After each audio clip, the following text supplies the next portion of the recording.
Hey, nous sommes mardi.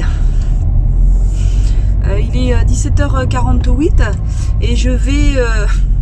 Quand je dis ça, je pense à mon ami Caro. Il a 48. Et je vais chercher des noix fraîches dans la forêt.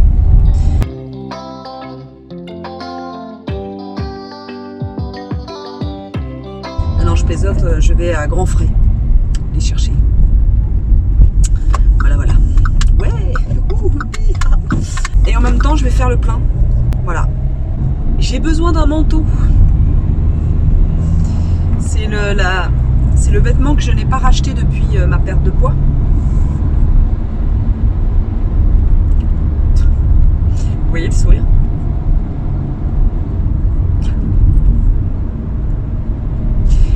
Bah, il y a des petits... Voilà, des phrases comme ça qui me...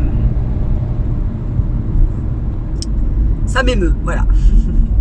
Ça m'émeut, ça me rend joyeuse. Quand je vois le chemin parcouru et quand...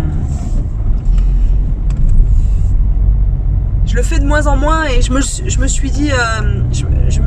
J'y ai pensé la semaine dernière. Quand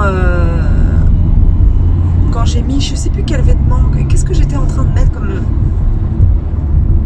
Ah non, parce que j'étais en train de mettre... moi j'aime bien les bas. Là je vous dis les choses.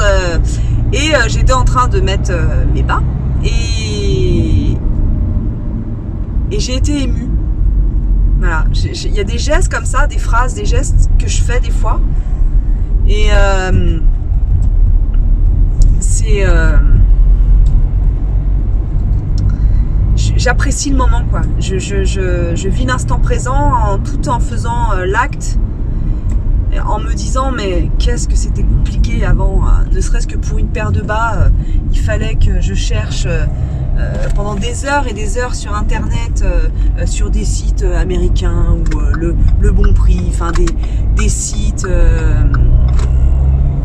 qui me convenaient pas, quoi. Enfin, c'est ultra compliqué tout le temps. Il fallait toujours organiser, même ça, il fallait organiser le fait que bon bah voilà, je vais en acheter tant comme ça, machin. Et puis bien souvent, peut-être au moins 2 fois sur 3, ça convenait pas. Donc quand on trouvait le site, la pépite où on trouvait le bas qui convienne à une taille, à la fin, je faisais du 52-54. Bon, à la fin de toute façon, je ne portais plus de bas. Hein. Très clairement, j'en avais tellement ras-le-bol d'être déçue. Donc voilà. Donc le fait de mettre ce bas là, taille classique, enfin voilà.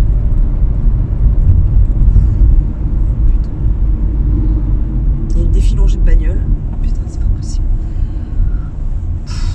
Mais il n'y a pas où se déplacer dans ces bourgades, hein. Sans déconner, hein. On peut plus sortir de chez soi. Ah non, mais c'est juste chiant, quoi. Purée. Voilà, bah je devrais pas avoir... faut pas avoir d'envie ici, hein. Enfin, d'envie pressante, hein, surtout. Et Maud, reste sur ton truc positif, ton souvenir positif. Et ouais, tout en mettant ce vêtement, enfin le bas, les bas, j'étais là. C'est chouette, quoi. Je savourais mon bonheur. Je savourais mon bonheur, et l'instant présent. Voilà. Et ça m'arrive régulièrement, mais je me suis dit quand même la semaine dernière quand j'ai je suis fatiguée. Quand j'ai mis le bas, je me suis dit mais je me le dis plus aussi souvent. Et là, je me suis dit c'est pas bien. Ça n'est pas bien. Enfin, ça n'est pas bien. Quand ça devient une routine, quelque chose de récurrent qu'on n'observe plus. Alors, d'un côté, c'est bien parce que ça veut dire qu'on a intégré, que j'ai intégré ce corps qui a changé. Donc, c'est positif. Mais d'un autre côté, je mets pas le doigt sur le chemin parcouru. Vous voyez ce que je veux dire? Eh, moi, donc, qu'est-ce que tu veux dire? Putain, j'ai ce bouton-là, là. Ouais, c'était un bouton. Et punaise, il et celui-là aussi, là. J'ai beaucoup de mal à cicatriser au niveau des boutons. Oh, j'espère que je suis pas en carence de quelque chose. Hein, merde. J'espère que tout va bien et basta. Alors, est-ce que je vois... Bon, ça a l'air de rouler. Bon. Ah, il y a plein d'arbres. Coupez-moi ces arbres, merde, pour que je puisse voir s'il y a des bouchons ou pas. Oh, nom d'un chien, nom d'un chien, nom d'un chien.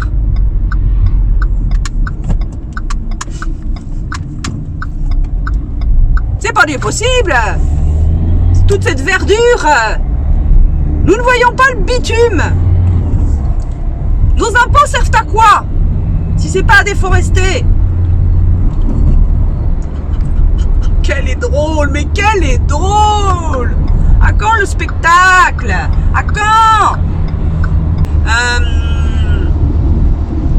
C'est par exemple ces bateaux, hein. Vous allez voir ces bateaux, puis c'est plutôt pareil là, on reste dans l'intime, hein, mais bon, voilà, hein, on se connaît maintenant.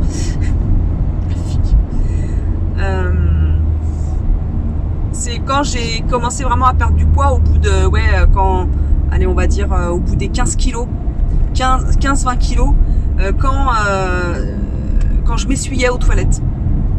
Parce qu'il faut savoir que lorsqu'on est en situation d'obésité, eh bien, de s'essuyer les fesses, par exemple, ça devient un casse-tête. Ça devient un casse-tête et, je devrais dire un casse-cul, mais ouais, c'est vraiment pas évident. C'est... Physiquement, c'est pas facile de s'essuyer les fesses quand on est en situation d'obésité. Et moi, ça devenait très compliqué. Très compliqué pour se retourner, bon bref, c'était très très compliqué. Et c'est vrai que quand, au bout de vingtaine de kilos, ma mobilité était de mieux en mieux, et là je me suis dit, mais je revis quoi. Mais j'en étais presque émue, hein, aux chiottes. Vous vous rendez compte? Vous vous rendez compte comment dans les actes de la vie quotidienne, pour mettre des chaussettes, les chaussures, je soufflais comme un bœuf. C'était rendu à un point. Oh putain, là aussi il y a la queue. Mais là aussi il y a la queue. Mais c'est pas possible. Il y a trop d'humains ici. Oh, putain, vous avez fait la tronche. Vous pourriez me dire ça là. Ça c'est pas correct. C'est pas correct. C'est pas vrai. Mais de quoi fait pareil. Bon, ça y est, tu l'as nourri ton camion là? Oh là là, putain, on n'est pas sorti des ronces. Ah, on n'est pas sorti des ronces, putain. Puis en plus, on a des gogoles. Des gogoles, quoi. Putain, ah non, sans déconner, quoi. Sans déconner, putain. J'en ai marre, mais j'en ai marre. J'en ai marre d'attendre partout. C'est pas possible, quoi. Je vais laisser ma voiture là et puis je vais aller à Grand Frais chercher des noix. Peut-être que, tiens, mon plein sera fait. Pas suprême, bah oui, suprême. Alors dans ces cas-là, je m'aragouine. Et puis lui, il est en train de fumer. On est dans une station essence. Eh ben vas-y, balance ta clope, on va rigoler. On va tous péter. Oh, j'en ai marre des gens. Oh, je veux de la campagne, je veux de la montagne, je veux plus personne.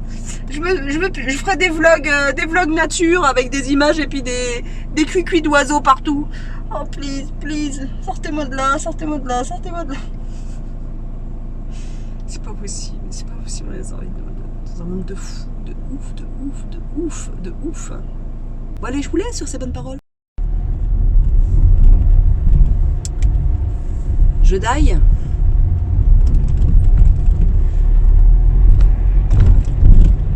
Dans les bouchons. J'ai allumé ma caméra. Pourquoi? Alors déjà pour vous dire que je ne suis pas en forme.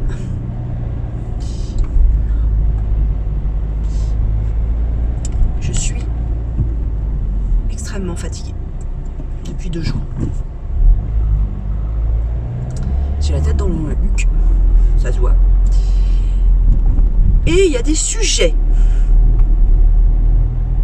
sur lesquels je suis, comment vous dire, assez sensible. Vous avez très certainement entendu parler des Pandora Papers. Qu'est-ce que c'est? C'est en gros, je vous la fais en gros, c'est en gros des chefs d'État, des hommes importants qui ont déjà tout, précisons, qui ont déjà tout, et plus qu'il en faut, en termes de confort de vie, en termes de tout, de droits, ils ont tout. Et c'est pas assez, voyez-vous. Parce que l'humain est ainsi fait qu'il en peut encore plus. Donc ils en ont mis à gauche et très à gauche. Ou à droite, c'est selon. Dans des paradis fiscaux. Ça se monte en milliards, hein. Voilà. Bon, il y aurait que ça. C'est déjà arrivé, bon.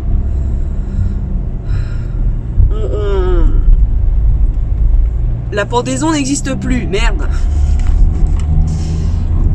Je plaisante, mais qu'à moitié, hein, sans déconner, ça rend pas bienveillant ces affaires-là. Bon, voilà, donc ces affaires-là, on devrait tous être, je veux dire, en grève et personne n'en a rien à foutre en fait. C'est ça qui est assez troublant. J'en discutais ce matin avec mon mari. C'est ça qui est assez troublant, c'est que personne n'en a rien à secouer. Je sais pas, est-ce qu'on est trop habitué à ce que certains humains abusent de leur pouvoir et de leur responsabilité. Enfin, c'est sans doute ça, je sais pas. Et même en tant que journaliste, je ne comprends pas qu'il n'y ait pas une levée comme ça de bouclier et de se dire mais c'est juste infâme quoi. Sachant que dans ces chefs d'État, voilà, il y a des chefs d'État de pays qu'on dit extrêmement pauvres. Des gens meurent de faim, quoi, quand même. Enfin, voilà.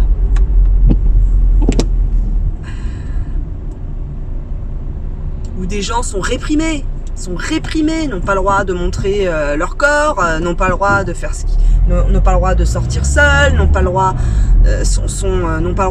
n'ont pas accès à un tout petit confort de vie, qui n'ont pas le droit à la parole, la parole est scellée, quoi. Enfin, bon, bref, vous voyez bien de quoi je veux parler, voilà, de tous ces pays qui musellent leur peuple, quoi. Et ben, ces dirigeants-là, et eux, ils s'en foutent plein les fouilles, quoi. Plein le coffre-fort, bande de petits saligots.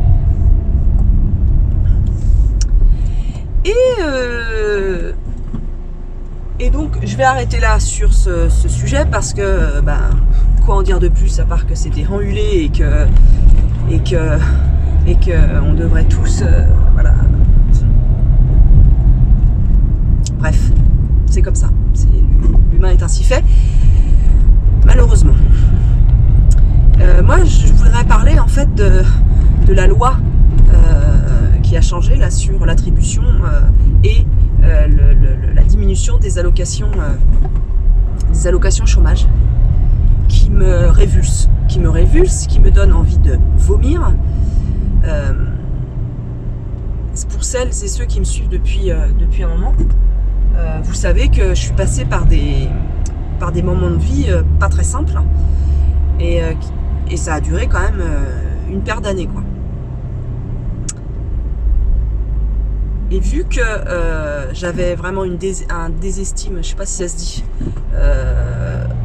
de moi, et que j'avais pas confiance en moi, et j'ai pas fait de grandes études, et que, bon bref, pour X et Y raisons qui ont fait de moi ce que j'étais à l'époque, j'ai fait des boulots précaires. Ce que j'appelle boulot précaire, typiquement, c'est des boulots de merde. Où t'as les mains dans la merde, où tu fais que de la merde, où on te considère comme de la merde, et que en plus, tu dois en faire plus, parce que c'est comme ça. C'est comme ça. Déjà, plains-toi pas, t'as un boulot, plains-toi pas. Et tu dois le faire sans rechigner. Parce que t'as une paye de merde et que les boulots comme ça, il faut les faire de toute façon, et c'est pas les nantis, c'est pas n'importe qui le fait, c'est toi. Voilà. Donc pas de bienveillance, hein, pas d'empathie, pas de privilège, hein, parce que quand on fait de la merde comme boulot, on n'a pas le droit à être un peu soulagé de temps en temps, et surtout pas. Plus le boulot est compliqué, plus le boulot est ingrat, plus les conditions de travail vont être ingrates, et plus on va t'en foutre dans la gueule. Et c'est ça. Et j'en ai fait des boulots de merde. Nettoyer des chiottes, nettoyer des chambres, nettoyer la morgue. Beaucoup de boulot de nettoyage, oui. Mettre des fleurs dans des pots. À la chaîne, bien sûr. Travailler à la chaîne, faire des cartes électroniques qui au fur et à mesure des mois, te provoquaient des tendinites à répétition, que tu peux même pas lever les bras, et puis que tu te retrouves à 45 ans comme moi avec des problèmes de cervicales et d'épaule, et voilà. Bon, bref, vous voyez, tout ce genre de boulot qui te demande comme physiquement et moralement sacré paire d'ovaires pour pouvoir des fois dire non. Et donc je viens à mon propos, et à dire non mais là stop, j'ai besoin de repos. C'est ce que je faisais moi quand j'étais au bout du rouleau. Et ben je m'arrêtais, et vu que j'avais cumulé des droits, ah oui, parce que ce qu'on dit pas, c'est que c'est un droit, hein, l'allocation chômage, le chômage, c'est un droit, ne l'oublions pas. On y a droit. On cotise. C'est pris sur notre paye. On cotise, you. C'est pas gratuit. Non, mais je le précise parce qu'il y en a qui ont légèrement tendance à l'oublier, ça. Voilà, ils pensent que c'est cadeau, que c'est pris dans leur porte-monnaie à eux. Voilà. Et donc, il est arrivé, voilà, que je m'arrête quelques temps pour pouvoir reprendre mon souffle, et pour pouvoir, je pense maintenant avec le recul, pour pouvoir me considérer un peu moins comme de la merde.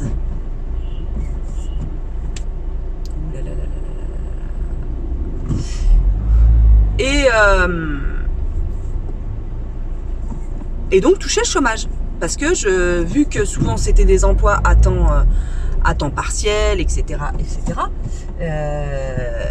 je touchais le chômage. Donc je touchais, je sais pas,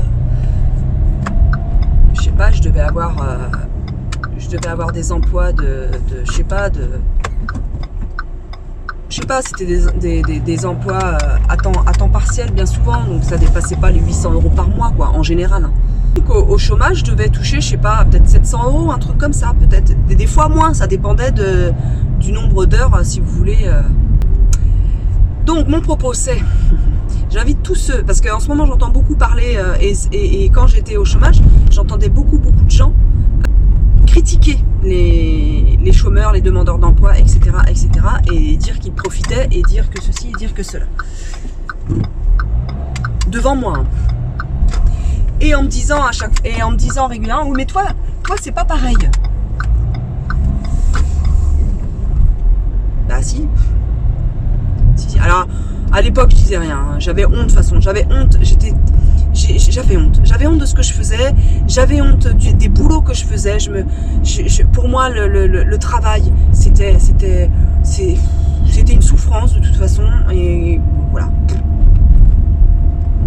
Et que je ferais ça toute ma vie et que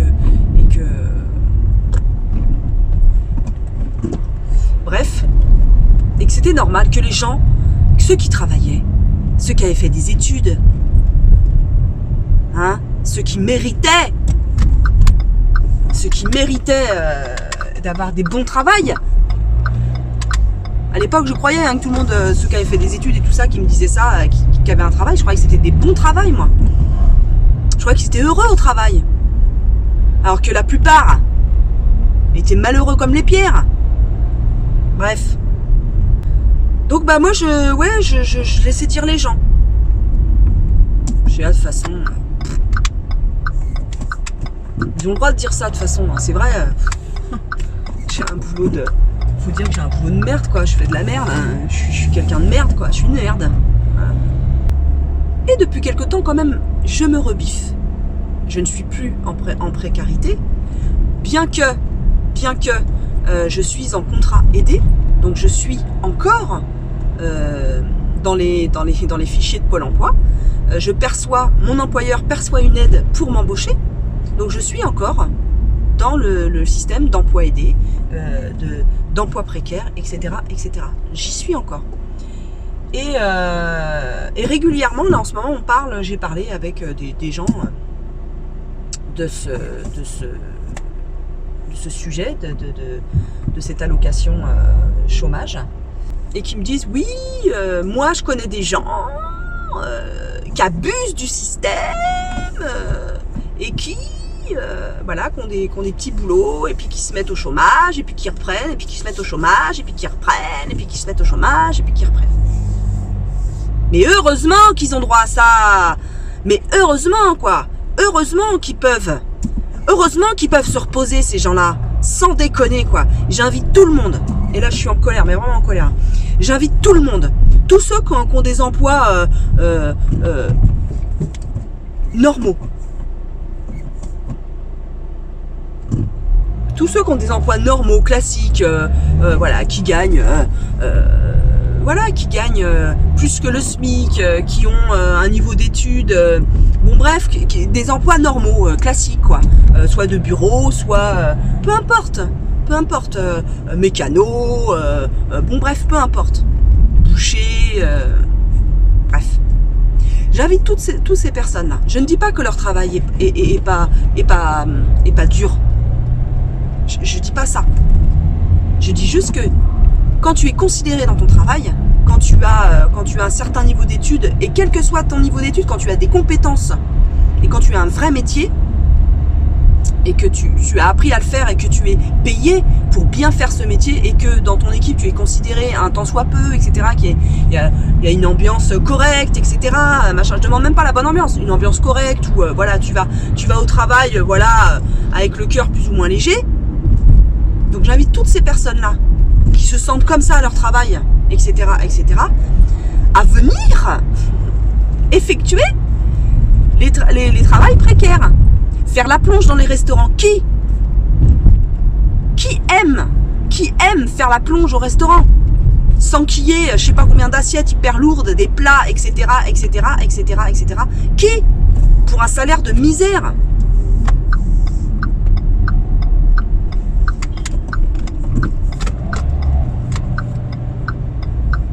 Qui a envie de faire ça? Qui a envie de faire ce genre de travail? Et surtout au prix où il est payé.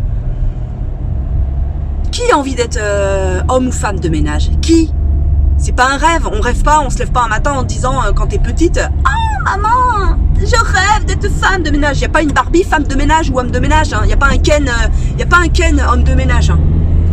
C'est pas un rêve, quoi. On rêve pas d'emploi précaire. Faut arrêter, quoi. On dirait que c'est le Graal, comme en parlent les gens. Ah ouais, mais non, mais elle s'arrête entre 2 contrats. Elle gagne 800 € par mois. Elle gagne 750 € par mois. Tu te rends compte? Elle abuse du système. Elle a des tendinites, elle se repose entre 2 contrats. Elle fait une dépression. Tu te rends compte? Elle s'est autorisé le droit, son médecin l'a même arrêté.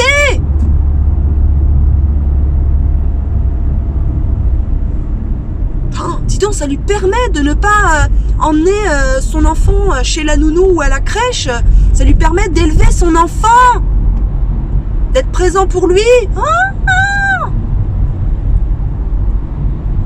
te rends-tu compte? Elle en a de la chance de profiter du système.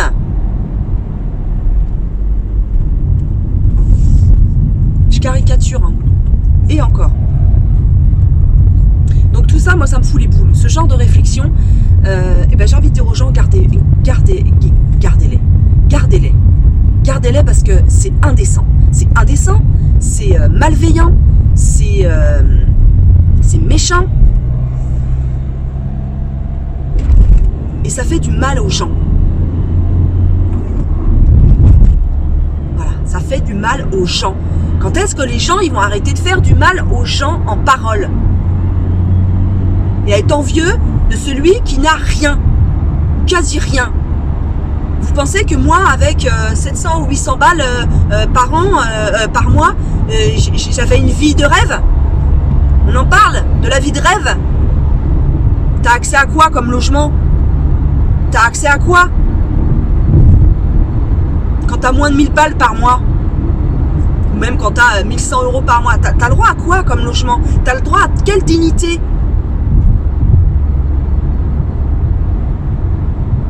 Faut réfléchir, quoi. Vous croyez que les chefs d'État qui ont mis de l'argent dans leur coffre-fort, là, des lingots, des je sais pas quoi, dans les paradis fiscaux, vous pensez qu'eux, ils ont besoin de se reposer entre 2 autocraties?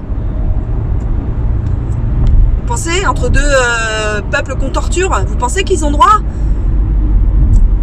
Ils ont besoin de se reposer? Non, ils n'ont pas besoin. Bah non, ils n'ont pas besoin parce qu'il y a le petit peuple. Donc, nous, vous, voilà, qui faisons à leur place. Et ça, personne n'en a rien à secouer. Voilà. Non, les gens, ce qu'ils ont à secouer, les gens, ce qu'ils ont à faire, ce qui les turlupine, c'est que moi, toi, là, qui fait un emploi précaire,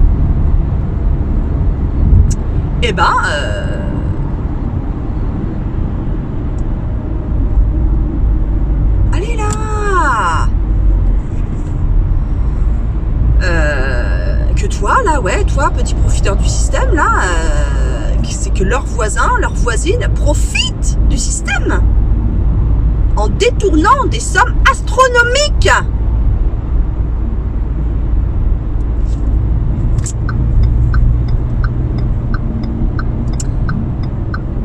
Moi, ça me fait encore plus réfléchir et je suis encore plus dégoûtée par la nature humaine.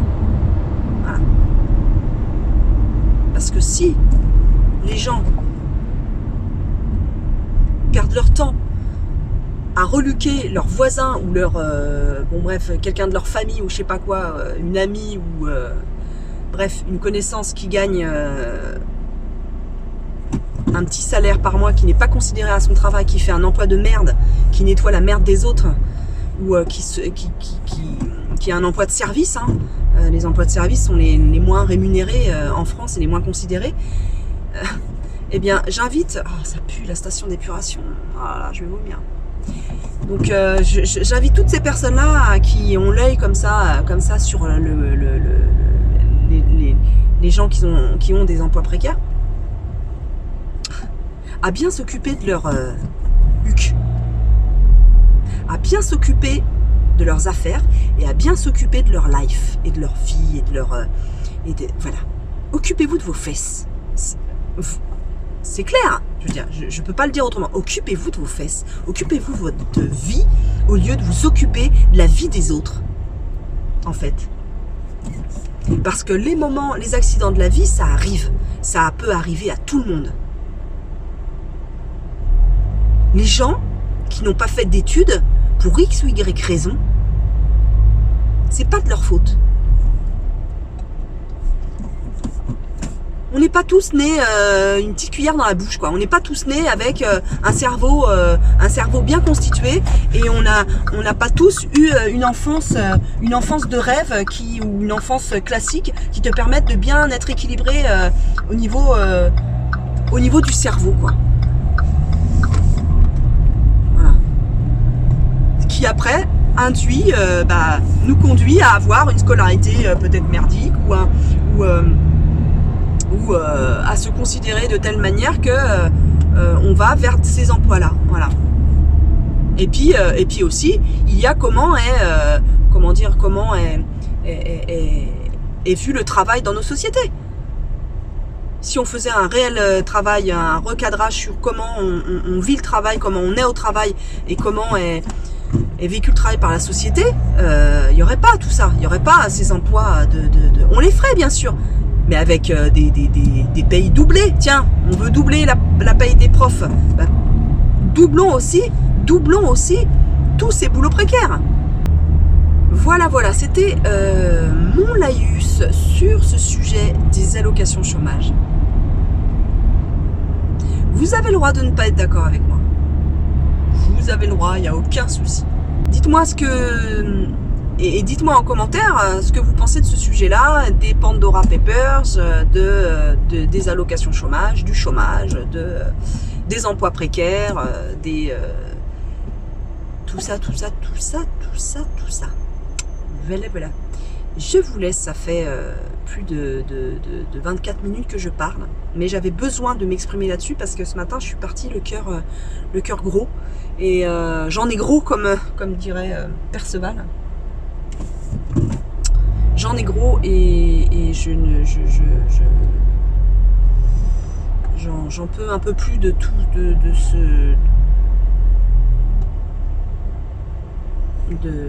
cette ambiance d'espionnage de l'autre. Allez, je vous laisse, portez-vous bien. Allez, ciao. Coucou les amis, nous sommes jeudi.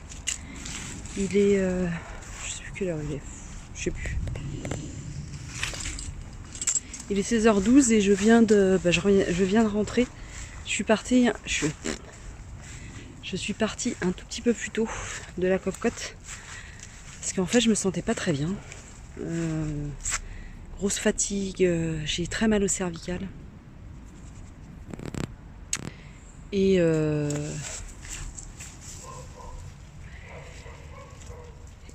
mal de tête, enfin pas bien quoi, grosse fatigue. Donc j'ai essayé de faire ce que j'avais, ce qui était le plus urgent, on va dire ça comme ça. Et voilà, et je suis rentrée. Ouais, ça a été une journée bizarre. Enfin, quand on se sent pas très bien, de toute façon, quand on se sent bof, la journée est pas terrible quoi. Voilà. Et ce soir, avec l'amoureux, on anime une réunion d'infos par Skype. J'ai pas envie du tout, ça je peux vous le dire. Donc c'est pour ça que je voulais rentrer un peu plus tôt pour me reposer. Là je promène le chien et puis après je vais m'allonger un peu, je vais me reposer. Et voilà. Je suis à la recherche, je suis à la recherche d'un manteau d'hiver. Un manteau du dimanche. Et Je cherche dans les pastels, parce que moi, les couleurs pastels me vont bien.